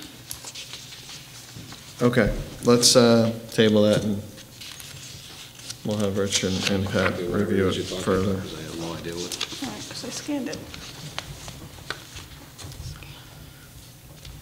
The last one I have is, under other business, is the Chancellor Livingston chapter of the Daughters of the American Revolution are hosting an open house, and I guess being that we'll come back to Veterans Day here, because that was the home of Rhinebeck's probably most notable veteran, General Richard Montgomery, and he resided in that house in 1775 when he was the commander of the Northern Forces. When he was killed in an attempt to capture the city of Quebec from the British. The house was originally located on Old Post Road or Montgomery Street, and it was moved in 1867 to its current site at 77 Livingston Street. So the home was built in 1750. It is the oldest home in the village of Rhinebeck, and this Sunday will be the first time in 25 years that it will be open to, the full first floor will be open to the public. So Sunday, 1 to 4, 77 Livingston Street, and it's free. did you know that Richard Montgomery built Grasmere for Janet Livingston, his wife? And he never lived there, No. because it wasn't finished. And then she left, went to 1802 to Claremont. Montgomery Place. And we need to get our history straight. Did Janet have it built for him? Yes, yeah. Yes. And he didn't get to He go didn't there. come. Yeah.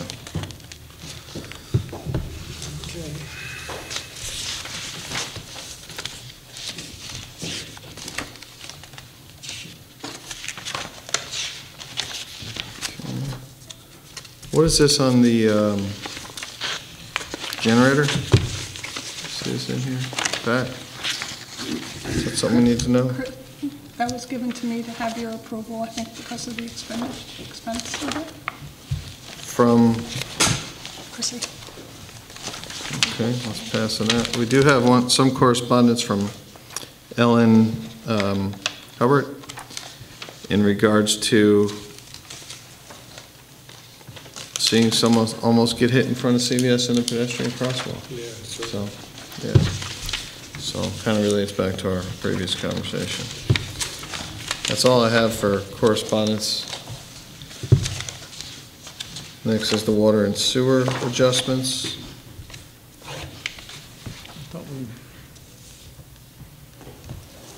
Let me go first. We had 10 finals and 8 new owners. We had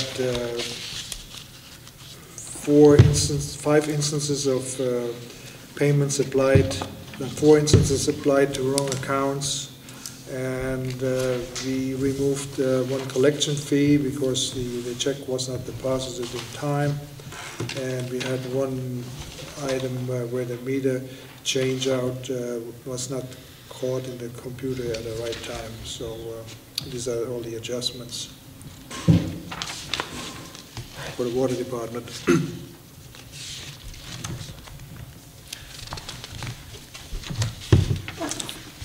I thought, Do you want to make a motion to, Well, I think we have to do the sewer too. well, or we can I thought we decided approve we as weren't gonna- submitted?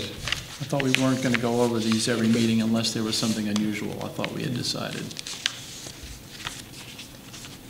Okay, I'll make the motion to accept the water and wastewater adjustments as submitted. Second. Any discussion? All those in favor? Aye. Anybody else got any other business that we didn't hit on? No? Anybody out there have anything? Ed? What's that? The minutes? Approve the minutes. What's the date on? This is September 9th. Okay.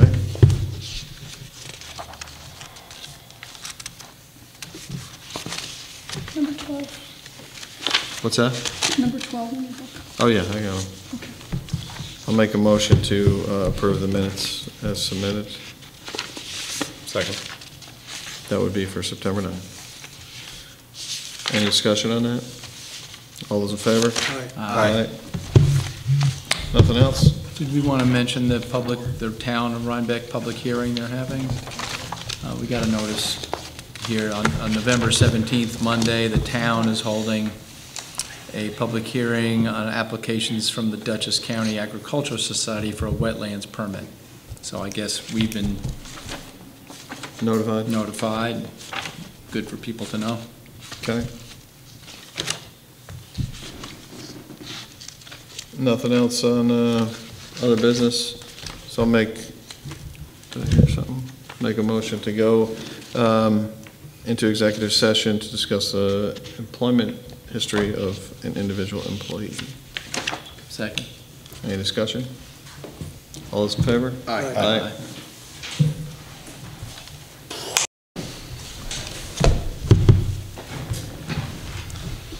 Okay, I'd like to make a motion to close the executive session and resume the general session. Second. All those in favor? Aye. Aye. I'd like to make a motion to close the meeting.